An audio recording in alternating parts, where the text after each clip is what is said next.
nobody should be in jail for a nonviolent crime. My name's Joe Biden. I'm a Democratic candidate for the United States Senate. What's not to like about Vermont in terms of the beauty of it? And what a neat town. Play the radio. Make sure the television, make sure you have the record player on at night.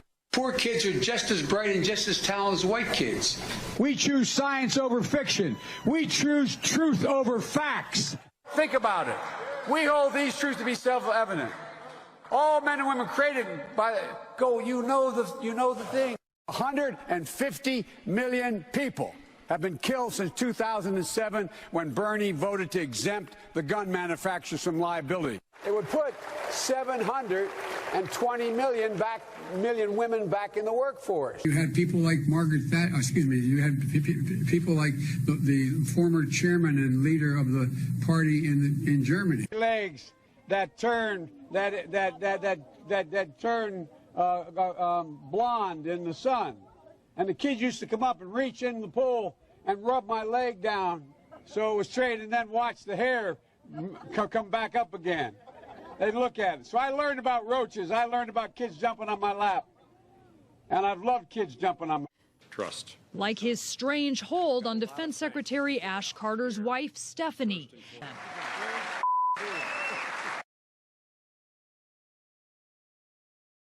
See, I went to the big guys for the money. I was ready to prostitute myself in the manner in which I talk about it. And so the younger generation now tells me how tough things are. Give me a break. No. I have no empathy for it. You cannot go to a 7-Eleven or a Dunkin' Donuts unless you have a slight Indian accent. I'm not joking. It was near the end of the Biden for President campaign when reporters were starting to uncover, accusations of plagiarism, both in his campaign speeches and in his coursework in law school, misrepresentations about his grades, etc. And there you see Biden, full of bluster when one person in the kitchen or wherever in New Hampshire said, didn't you inflate your grades? Biden lost it and started berating the man in a way that could only make him look like a bully and like a blowhard. And the other question is, could you quickly, I think I probably have a much higher IQ than you do, I suspect. And I'd be delighted to sit down and compare my IQ to yours if you'd like, Frank. The Me Too movement has forced a cultural reckoning around the issue of sexual violence and harassment against women in America. No man has a right to raise a hand to a woman in anger. And so we have to just change the culture, period, and keep punching at it and punching at it and punching. And why should the voters believe that you can win the national election? I was a Democratic caucus. You ever been to a caucus? No, you haven't. You're a lying dog-faced pony soldier. Get your work straight, Jack. Look, here's the deal. I'm not voting for you. Well, I knew you weren't, man. You think I thought you'd stand up and vote for me? You're too old to vote for me. We've acted together. We have never been unable to overcome whatever the problem was. If you agree with me, go to Joe 30330 and help me in this fight. Thank you very much. I'm beginning to see why your wife left you. The president has a big stick. Oh, I'm not going to be a mule. I got something to do. I got to go do boom, boom, boom. That saves billions of gallons of gasoline. I mean, billions of $2.3 billion worth of, $500 billion in savings and 2-point-something billion metric tons of CO2 going in the air. I promise you, the president has a big stick. I promise you. We hold these truths to be self-evident. All men and women created by you know the thing. in his speech today, Joe Biden will say that your policies represent an existential threat to this nation. What do you say to Joe Biden? Well, I heard Biden, who's a loser. I mean, look, Joe never got more than 1%, except Obama took him off the trash heap, and now it looks like he's failing. It looks like his friends from the left are going to overtake him pretty soon. But I heard, his whole campaign is to hit Trump. You look at what the Obama administration did in terms of the military, in terms of security, in terms of other nations, in terms of almost everything. Much of it now, fortunately for everybody here, has been overturned. But look, when a man has to mention my name 76 times in a speech, that means he's in trouble. Now, I have to tell you, he's a different guy. He looks different than he used to. He acts different than he used to. He's even slower than he used to be. So I don't know. But when he mentions my name that many times, I guess I should be complimented. No, I'd rather run against, I think, Biden than anybody. I think he's the weakest mentally. And I like running against people that are weak mentally. I think Joe is the weakest up here. The other ones have much more energy. I don't agree with their policies, but I think Joe is a man who is, I call him 1% Joe, because until Obama came along, he didn't do very well. But look, but I don't bring him up. Joe Biden thought that China was not a competitor of ours.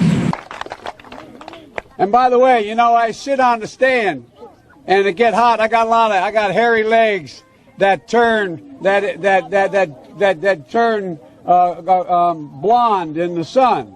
And the kids used to come up and reach in the pool and rub my leg down so it was straight, and then watch the hair come back up again. They'd look at it. So I learned about roaches. I learned about kids jumping on my lap. And I've loved kids jumping on my lap.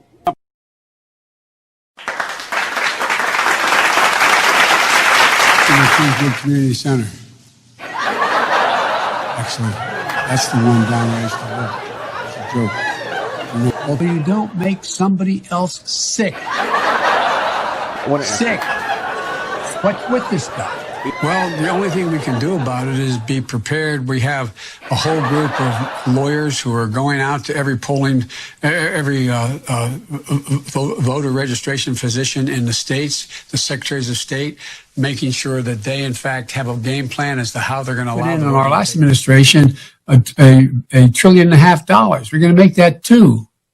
That brought 30 off the sideline. I mean, billion. It's about 30 billion off the sidelines. People, when they know. Seen here being escorted out, almost like he needs help walking, holding onto his arm. You know, when you hold onto your grandma's arm when she's going up the stairs or something like that, that's what looks like is happening here. Like he can't manage it himself. Like he's in a daze. And they're dragging him along. And I had a nurse nurses at Walter Reed Hospital who would bend down and whisper in my ear. Wow. And go home and get me pillows. They would make sure they'd actually, probably nothing ever taught in, you can't do it in the COVID time, but they'd actually breathe in my nostrils to make me move.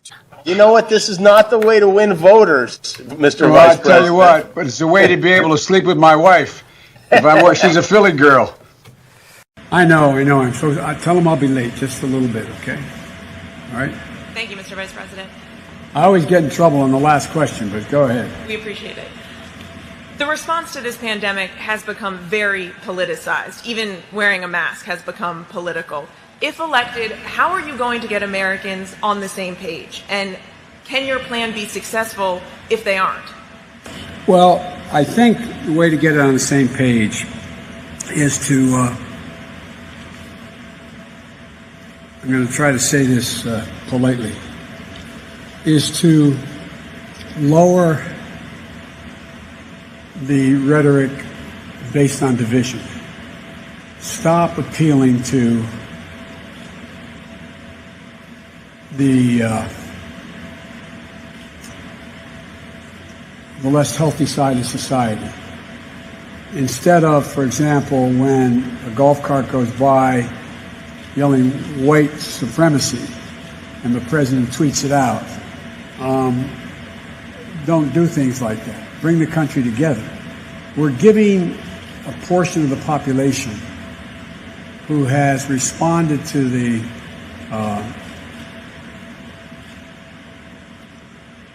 sort of race baiting the president has engaged in, a sort of free pass.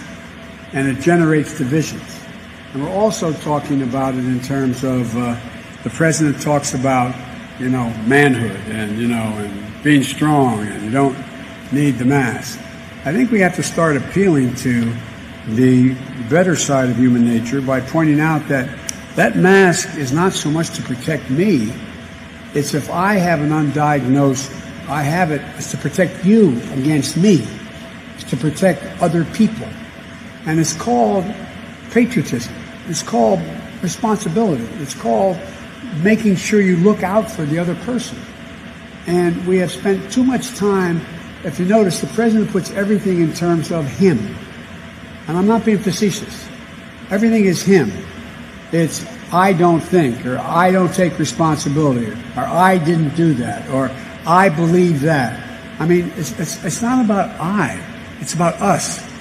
And I think changing the tone of an administration across the board, allowing scientists to speak, making sure that people understand the facts, good, bad, and indifferent. And when a mistake is made, to say, I made a mistake.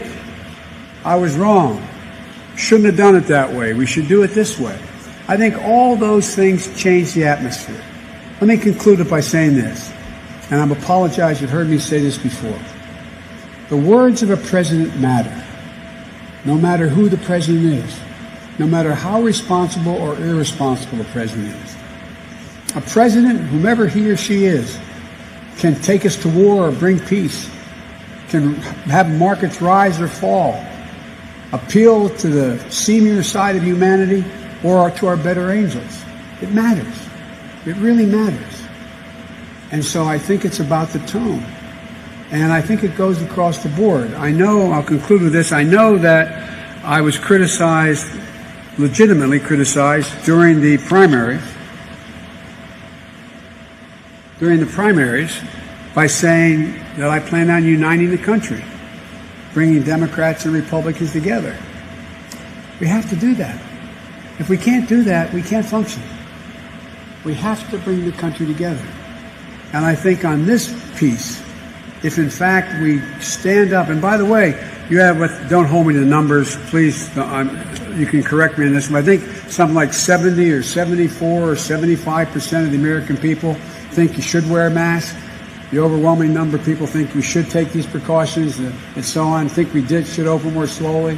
Well, I think that, we should be talking to our better angels and actually making people indirectly feel guilty for not doing the right thing. I got involved in the civil rights. He knows it's untrue. Don't take my word for it. Take his. I was not an activist. And sometimes I when was you not hear it, out you don't say marching. anything. I was not down in Selma. I was not anywhere else. Imagine as a white guy lying about your role in the civil rights struggle. Finally, you all know that Biden had to quit his 1988 campaign after he was caught plagiarizing parts of his stump speech.